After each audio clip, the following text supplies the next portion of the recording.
250 million euro ও 6টা crucial signing. ডিফেন্সে ইব্রাহিম কোনাতে, Daniel Dumfries ও mark Cucurella.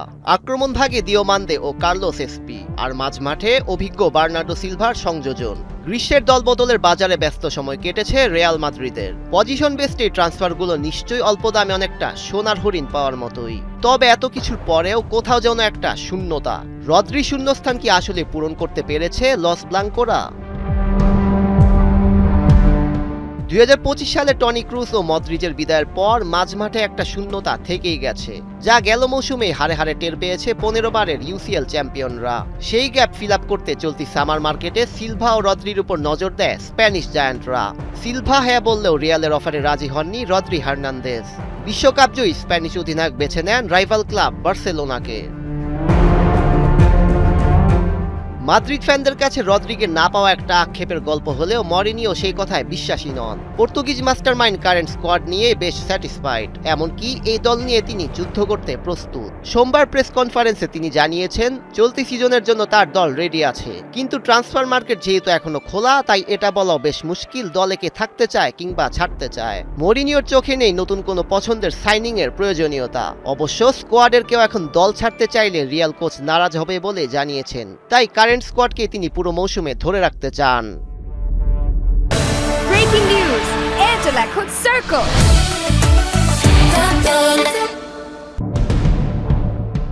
একটি প্রশ্ন থেকেই যায়, রিয়াল কি আসলে মদ্রিজ ও ক্রুসের রিপ্লেসমেন্ট খুঁজে পেয়েছে? যে জুটির ছিল ম্যাচের টেম্পো বুঝে গেম রিড করার স্পেশাল পাওয়ার, পজিশন ধরে প্রেসিং, লং বল কিংবা স্পেস ক্রিয়েশন, সব জায়গাতে ডমিনেট করতে দেখা যেত মাদ্রিদ মাঝমাঠের এই দুই রত্নকে। 25-26 মৌসুমে মিডফিল্ড কন্ট্রোলিংয়ে ভালোই হিমশিম খেয়েছিল লস ব্লাঙ্কোরা। নতুন মৌসুমের শুরুতেও সেই ছাপ দেখা গেছে।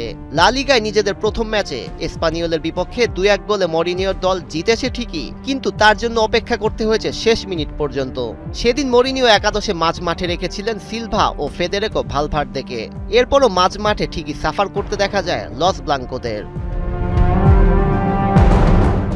আনচেলত্তি কিংবা শাবি আলোনসোর আন্ডারে ভালভার্দেকে দেখা যেত ডান প্রান্তে, কিন্তু মরিনিওর ছকে তিনি এবার অন্য ভূমিকায়। রিয়াল কোচের কথা সোজা, ভালভার্দে তার কাছে কেবল এক মাঝমাঠের ফুটবলার। অপোনেন্ট টিমের উপর নির্ভর করে সে ডিসাইড করবে মাঠের কোন প্রান্তে তার রোল প্লে করতে হবে।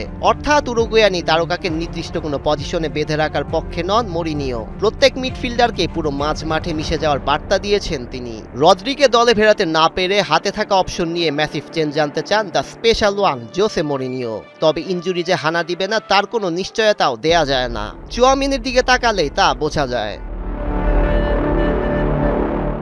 যেহেতু সামার ট্রান্সফার মার্কেট এখনো শেষ হয়নি, তাই রিয়ালের সামনে খোলা দলবদলের বাজার। অন্যদিকে লস ব্লাঙ্কোরা এক ডিপ্লাইং মিডফিল্ডারের খোঁজে রয়েছে, আর সেই তালিকায় গুঞ্জন উঠছে মার্টিন জুবিমেন্ডির নাম। যেহেতু রদ্রি মিশন ফেল করেছে ও সিলভার বয়স একটা বড় ফ্যাক্টর, তাই ফ্লোরেন্তিনো পেরেজের চিন্তায় ঘুরপাক খাচ্ছে আর্সেনালের এই স্প্যানিশ তারকা।